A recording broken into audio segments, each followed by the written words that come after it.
Hi, and welcome to another edition of Kitchen Chemistry. I'm Julie, an educator with the New Mexico Museum of Space History, and today our experiment is all about things that sink and things that float. And you just need a few items that you have around your house. The first thing you're going to need is a large bowl with lots of water. You're going to need a ruler, and then you need to go around and collect things that you think are going to sink or float. Some good examples are a cup, some butter, a stick of butter, a wooden popsicle stick, rocks. I've got an eraser here, I've got some toys, and a clip. So go gather up all of your items and join me right back here. First, I'm going to separate the items into two groups by looking at them and holding them to guess which ones I think are going to sink and which ones are going to float. Now I'm making this guess just by looking at them. Let's see if I'm right.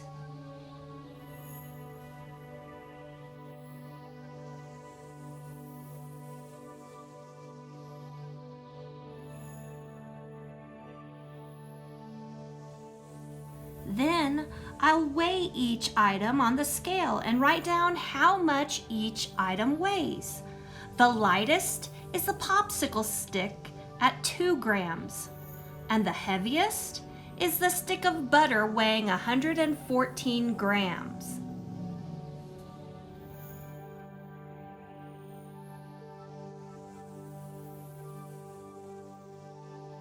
Now comes the fun part.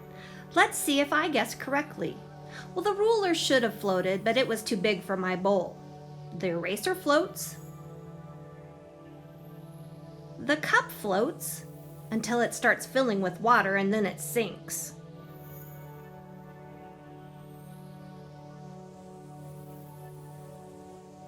The marker floats. And the popsicle stick floats. The rock sinks. The lion toy floats. I was not expecting that, so I'll move it over to the floating side. The binder clip sinks, and so does the black rock I have. The toy car sinks, but the butter, the heaviest item I have, floats. Why? It all has to do with density. Density is the mass of the object divided by the volume the object holds. The mass of our stick of butter is 114 grams. The volume is calculated when you measure the length of the butter times the width and the height. I measured the length at 9 centimeters, the width at 4.5 centimeters, and the height at 4.5 centimeters. The volume of the stick of butter is 182.25 centimeters cubed.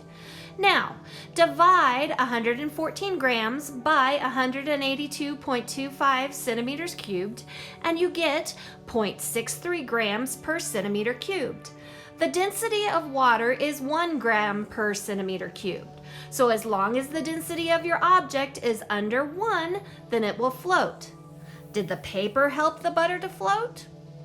No. It's the density. Think about a battleship. Why does it float? Well, even though a battleship is big, its density is still under 1 gram per centimeter cubed. So it and all of its contents will float across the ocean. That's science, and it's amazing. So did your experiment work? Did the butter sink or did it float? Well, thanks for joining me today for another edition of Kitchen Chemistry. And don't forget to like and subscribe to our YouTube channel, as we're always adding new projects and new information. And as always, stay home, stay safe, and keep looking up.